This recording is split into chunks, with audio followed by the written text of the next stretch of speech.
এবার আল্লাহর হাবিব সাল্লাল্লাহু আলাইহি ওয়াসাল্লাম বললেন, আমার আব্দুল্লাহর জানাজার ব্যবস্থা করো, আমি নিজে আমার আব্দুল্লাহর জানাজাটা পড়াবো। তিনি জানাজার নামাজের ইমামতি করলেন। কবর খনন করা হলো। আল্লাহর হাবিব সাল্লাল্লাহু আলাইহি ওয়াসাল্লাম নিজে কবরের মধ্যে নেমে গেলেন। দুইটা হাত উপরের দিকে বাড়িয়ে বললেন, ও আমার সাহাবীরা, দাও আমার আব্দুল্লাহর লাশটা আমার হাতে দাও। আমার আব্দুল্লাহর লাশটা আমি নিজের হাতে কবরের মধ্যে রাখবো। আর উপরের দিকে দুইটা হাত তুলে বললেন, আল্লাহ, আমার আব্দুল্লাহর প্রতি আমি সন্তুষ্ট হয়ে গেলাম। আপনার দরবারে ফরিয়াদ, আপনি আমার আব্দুল্লাহর প্রতি সন্তুষ্ট হয়ে যান। তো এই আব্দুল্লাহ রাদিয়াল্লাহু তাআলা একজন ধনী ফ্যামিলির সাহাবী। তার বাবা ছিল না, তার সমস্ত জায়গা সম্পত্তি তার যে চাচা ছিলেন ওই চাচার কাছে আমানত ছিল। তার বাবা ইন্তেকালের আগে তার ছোট ভাইয়ের কাছে দিয়ে গেলেন যে আমার যেহেতু একটাই সন্তান শুধু আব্দুল্লাহ, তো তার নাম আগে ছিল আব্দে শামস। কি ছিল? আব্দে শামস, অর্থাৎ সূর্যের বান্দা। তো তার চাচার কাছে সমস্ত সম্পদ আমানত হিসেবে থেকে গেল। তিনি একদিন আল্লাহ রাসূল সাল্লাল্লাহু আলাইহি ওয়াসাল্লামের দরবারের সামনে দিয়ে যাচ্ছেন। তো দেখেন ভেতরে ঈমানের আলোচনা হচ্ছে। কিসের আলোচনা? ঈমানের আলোচনা। তো আব্দুল্লাহ ভেতরে ঢুকলেন। ঢুকে অনেকক্ষণ তিনি আলোচনা শুনলেন। আলোচনা শোনার পর যখন সাহাবায়ে কেরাম রাদিয়াল্লাহু তাআলা আনহুম আজমাইন আল্লাহর হাবিব সাল্লাল্লাহু আলাইহি ওয়াসাল্লামের কাছে ঈমানের জন্য হাত বাড়িয়ে দিলেন, বায়াতের জন্য হাত বাড়িয়ে দিলেন, তখন আব্দুল্লাহ রাদিয়াল্লাহু তাআলা আনহু তখনও পর্যন্ত ইসলাম গ্রহণ করে নাই। আব্দে শামস নাম। তিনি বললেন, ইয়া রাসূলুল্লাহ, ইয়া হাবিবাল্লাহ, আপনার সাহাবীদেরকে আপনি ঈমানের কালিমা পড়াচ্ছেন। আমি একজন ধনী বাবার সন্তান, আমার বাবা দুনিয়ায় নাই, আমার চাচা আমার দেখভাল করে। আমি আমার চাচার থেকে অনুমতি নিই নাই, আমার মায়ের থেকে অনুমতি নিই নাই, কিন্তু আপনার আলোচনা শুনে আমার দিলের মধ্যে ঈমানের প্রতি আগ্রহ তৈরি হয়েছে। দেন আমাকে পড়িয়ে দেন, আশহাদু আল্লা ইলাহা ইল্লাল্লাহ ওয়া আশহাদু আন্না মুহাম্মাদার রাসূলুল্লাহ। তিনি কালিমা পড়ে মুসলমান হয়ে গেলেন। এবার আল্লাহ রাসূল সাল্লাল্লাহু আলাইহি ওয়াসাল্লাম তাকে ডাক দিয়ে বললেন, বাবা তোমার নাম কি? তিনি বললেন, আমার নাম আব্দে শামস, মানে সূর্যের বান্দা। কার বান্দা? সূর্যের। আল্লাহর হাবিব সাল্লাল্লাহু আলাইহি ওয়াসাল্লাম বললেন, যেহেতু তুমি কালিমা পড়ে মুসলমান হয়ে গেছো, আজকে থেকে তোমার নাম আব্দে শামস নয়, আজকে থেকে তোমার নাম হচ্ছে আব্দুল্লাহ। কার বান্দা? আল্লাহ। এবার তিনি বাড়িতে গেলেন। বাড়িতে যাওয়ার পরে ওনার চেহারার মধ্যে কেমন নূর চমকাচ্ছে। সুবহানাল্লাহ। ওনার চাচা দেখে বলতেছেন, ভাতিজা, তোমার চেহারার মধ্যে কেমন নূর চমকায়, কোত্থেকে আসছে? এবার আব্দুল্লাহ বলতেছে, ও চাচা, আমার নাম আব্দে শামস নয়, সাবধান, আমাকে আব্দে শামস বলে ডাকবেন না, আজকে থেকে আমাকে আব্দুল্লাহ বলে ডাকবেন। তো তার চাচা তো বলছেন যে নাম পরিবর্তন হয়ে গেছে, তাহলে আদর্শ কি হয়েছে? পরিবর্তন। এবার তার চাচা রাগ করে বললেন, আব্দুল্লাহ, তুমি কি মুহাম্মাদের হাতে কালিমা পড়ে মুসলমান হয়ে গেছো? ভাতিজা বলতেছে, ও চাচা, নাম দেখে কি বোঝেন না আমি কালিমা পড়ে মুসলমান হয়ে গেছি। এবার চাচার থেকে সরে তিনি ঘরে ঢুকবেন। তার মায়ের কাছে সংবাদ আগেই পৌঁছেছে, আপনার সন্তান আব্দে শামস কালিমা পড়ে মুসলমান হয়ে আব্দুল্লাহ নাম নিয়ে ফেলতেছে। এবার মা ভিতর থেকে বলতেছে, কে? বলতেছে, মা, আমি আপনার সন্তান আব্দুল্লাহ। বলে, আমার আব্দুল্লাহ নামে কোনো সন্তান নাই, আমার সন্তান যেটা ছিল তার নাম কি? আব্দে শামস। আব্দুল্লাহ নামে আমার কোনো কি নাই। এবার আব্দুল্লাহ বলতেছে, ও মা, আপনার যেই সন্তানের নাম আব্দে শামস ছিল ওই সন্তানই আমি, কিন্তু মুহাম্মদুর রাসূলুল্লাহ সাল্লাল্লাহু আলাইহি ওয়াসাল্লামের হাতে কালিমা পড়ে মুসলমান হয়ে যাওয়ার পর তিনি আমার নাম আব্দে শামস থেকে তিনি আব্দুল্লাহ দিয়েছেন। এবার মা বলতেছে, যার কাছে যে নিজের নাম পরিবর্তন করেছ, আদর্শ পরিবর্তন করেছ, যাও আজকে থেকে তার দরবারে চলে যাও, আমাদের পরিবারের সাথে আর তোমার কোনো সম্পর্ক থাকবে না। এবার আব্দুল্লাহ দৌড়ে গেল চাচার কাছে, ও চাচা, আপনার কাছে আমার বাবা সম্পদগুলো আমানত দিয়ে রেখেছেন, ওই সম্পদগুলো আমাকে আপনি দিয়ে দেন। ওয়াদা করতেছি জীবনে আর কোনোদিন আপনাদের দরবারে এসে আমি আব্দুল্লাহ দাঁড়াবো না। এবার চাচা বলতেছে, যেই সন্তান আমাদের পরিবারের আদর্শ থেকে বের হয়ে গেছে, আমাদের দেয়া নাম পরিবর্তন করেছে, ওই সন্তানের সাথে আমাদের কোনো সম্পর্ক নাই, ওই সন্তানের হাতে আমাদের সম্পদ আমরা তুলে দিব না। এবার আব্দুল্লাহ দাবি করতেছে এই সম্পদ তো আমার বাবা, বংশসূত্রে ওয়ারিস সূত্রে এই সম্পদের মালিক হচ্ছি আমি। কিন্তু চাচা বারবার বলতেছে যে না, যেহেতু তুমি নাম বদলে ফেলেছো, তোমার নাম যদি আব্দে শামস থাকতো এই সমস্ত সম্পদ আমি তোমার হাতে তুলে দিতাম, কিন্তু যেহেতু নাম পরিবর্তন করেছো, আদর্শ পরিবর্তন করেছো, তাই যাও, যার কাছে গিয়ে আদর্শ পরিবর্তন করেছো, যার কাছে যে নাম পরিবর্তন করেছো তার কাছে চলে যাও, আমাদের সাথে তোমার কি নেই কোনো সম্পর্ক। এবার আব্দুল্লাহ বলতেছে ও চাচা, সম্পদ দিবেন না ঠিক আছে, কিন্তু আমি একজন মানুষ, আমার খাদ্যের প্রয়োজন আছে, আমার কাপড়ের প্রয়োজন আছে, ভরণ পোষণের জন্য সামান্য পরিমাণ সম্পদ আপনাদের থেকে আমার বাবার সম্পদ থেকে দিয়ে দেন। চাচা এবার বলতেছে না, ভরণ পোষণের জন্য 1 পয়সা তোমাকে দেয়া হবে না। তখন তার মা বলতেছে ও সন্তান, তোমাকে তো কিছু দেয়া হবে না, বরং তোমার গায়ের মধ্যে যেই পোশাকটা আছে ওই পোশাকটা আমাদের টাকায় কেনা, ওই পোশাকটাও তুমি খুলে এখানে রেখে এরপর চলে যাও। নাউজুবিল্লাহ।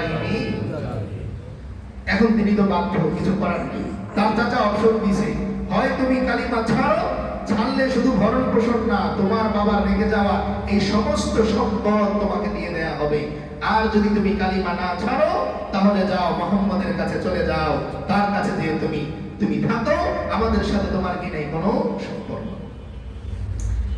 এবার আব্দুল্লাহ রাদিয়াল্লাহু তাআলা নিজের পরনের জামাটা খুলে ফেললেন।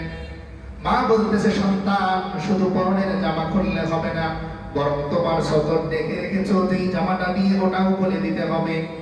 এবার আব্দুল্লাহ আল্লাহ করে কান্না করে দিলেন, বললেন মা এত নিষ্ঠুর হয়েও না, আমি যে ইসলাম গ্রহণ করেছি, যে আদর্শ গ্রহণ করেছি, ওই আদর্শের মধ্যে, ওই দ্বীনের মধ্যে সতর থেকে রাখা ফরজ। আমি যদি মুসলমান হিসাবে থাকতে চাই তাহলে আমার এই সতর থেকে রাখা আমার জন্য ফরজ। মা বলতেছেন আমাদের কিছু করার নাই, তুমি যেহেতু আমাদের আদর্শ থেকে বের হয়ে গেছো, আমাদের কাপড়টা খুলে দিয়ে যাও, তুমি মুহাম্মদের দরবারে চলে যাও। আব্দুল্লাহ বলতেছে ঠিক আছে মা, আমি মুহাম্মদের দরবারে চলে যাব, কোনো অভিযোগ নাই, কিন্তু আমাকে সতর ঢাকার মতন একটা পোশাক দেন। মা বলতেছে তোমার জন্য কোনো পোশাক হবে না, 2টা ঘরে বেছানোর চট ভেতর থেকে ফিক্কা দিয়ে বাহিরে দিয়ে দিলেন, বললেন এটা পরে চলে যাও। এবার আব্দুল্লাহ একটা চট গায়ের মধ্যে দেয়, আরেকটা চট দিয়ে লুঙ্গি পরে আল্লাহর হাবিব সাল্লাল্লাহু আলাইহি ওয়াসাল্লামের দরবারের দিকে রওনা হয়। তিনি দৌড়ে চলে গেলেন আল্লাহর হাবিব সাল্লাল্লাহু আলাইহি ওয়াসাল্লামের দরবারে। বড় শীতের রাত, গিয়ে দেখেন আল্লাহর হাবিব সাল্লাল্লাহু আলাইহি ওয়াসাল্লাম বিশ্রাম নিচ্ছেন। তিনি আর ডাক দিলেন না। যেই রাস্তা দিয়ে আল্লাহর হাবিব সাল্লাল্লাহু আলাইহি ওয়াসাল্লাম মসজিদে যাবেন, ওই রাস্তায় তিনি বসে থাকলেন। সারা রাত শীতে কাঁপতে কাঁপতে তিনি জড়সড় হয়ে গেলেন। এবার ফজরের আযান মিনারে যখন হয়, আল্লাহর হাবিব সাল্লাল্লাহু আলাইহি ওয়াসাল্লাম ওই রাস্তা দিয়ে যাচ্ছেন। হঠাৎ করে তাকিয়ে দেখেন রাস্তার এক পাশে কুচু কুচু হয়ে একজন ব্যক্তি বসা। আল্লাহর হাবিব সাল্লাল্লাহু আলাইহি ওয়াসাল্লাম প্রশ্ন করলেন, কে এখানে? আব্দুল্লাহ বলতেছে, ইয়া রাসূলুল্লাহ, আমি আপনার সাহাবী আব্দুল্লাহ। আল্লাহর হাবিব সাল্লাল্লাহু আলাইহি ওয়াসাল্লাম বলতেছেন, কোন আব্দুল্লাহ? এবার তিনি বলতেছেন, যেই আব্দুল্লাহ গতকাল এসে আপনার কাছে ইসলাম গ্রহণ করেছে, আমি ওই আব্দুল্লাহ। এবার আল্লাহর হাবিব সাল্লাল্লাহু আলাইহি ওয়াসাল্লাম চোখের পানি ছেড়ে দিয়ে কান্না শুরু করলেন। বলতেছেন, ও আব্দুল্লাহ, তুমি না বড় ধনী বাবার ছেলে, তোমার বাবার সমস্ত সম্পদ তো তোমার, কিন্তু তোমার দেহের মধ্যে কোনো কাপড় নাই, ছালার চট পেঁচিয়ে তুমি কেন এখানে আসছো? এবার আব্দুল্লাহ রাদিয়াল্লাহু তাআলা বলতেছেন, ইয়া রাসূলুল্লাহ, আমি যখন ইসলাম গ্রহণ করে বাড়িতে গেলাম, আমার চাচা আমাকে ঘর থেকে বের করে দিলেন, আমার মা আমাকে ঘর থেকে বের করে দিলেন। আমি আমার মায়ের কাছে আবদার করলাম যেন ভরণ পোষণের খরচটা অন্তত আমাকে দিয়ে দেয়।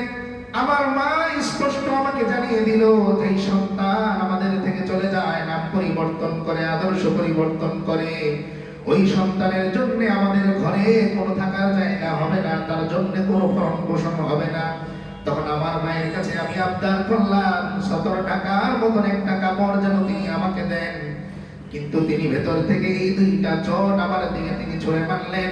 এই দুইটা চট পরে আমি আপনার দরবারে আসলাম, এসে দেখি আপনি বিশ্রাম নিচ্ছেন, এজন্য আপনাকে ডাকি নাই, সারা রাত আমি রাস্তার মধ্যে বসে থাকলাম।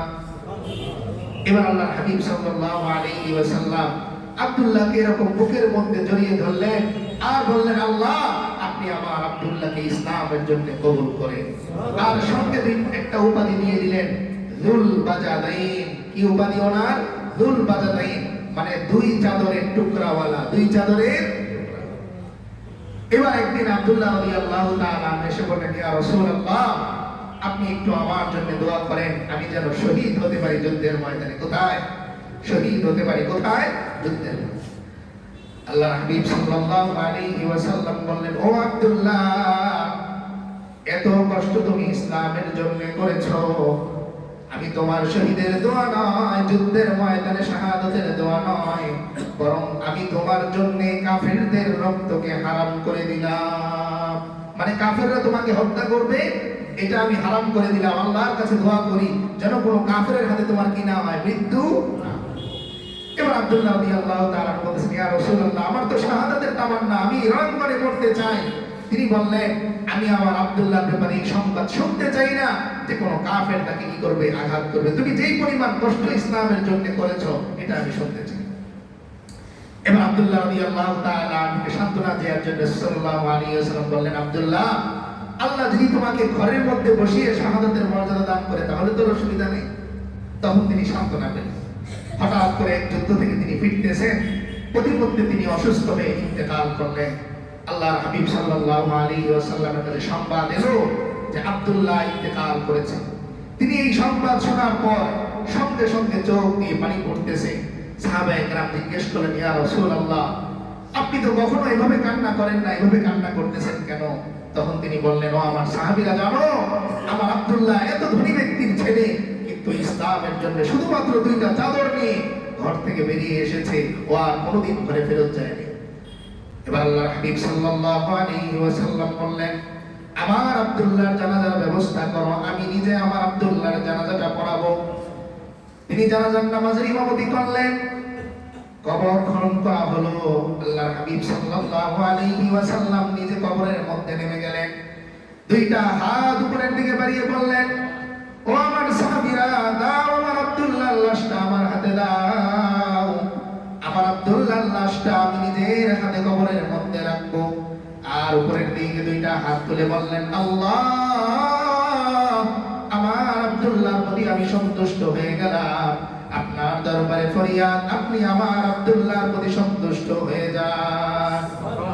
এবার হযরত ওমর রাদিয়াল্লাহু তাআলা আনহু আফসোস করে বললেন, ও আব্দুল্লাহ তোমার কি সৌভাগ্য, আহারে এই লাশের জায়গায় যদি আমি ওমরের লাশটা হতো, আমি ওমরের জীবনটা বদলে যেত, আমি সৌভাগ্যবান হয়ে যেতাম। তো নিজের হাতে লাশটা নিলেন, এরপরে কি করলেন, কবরের মধ্যে রাখলেন। এটা ছিল ঈমান। এটা কি ছিল? ঈমান।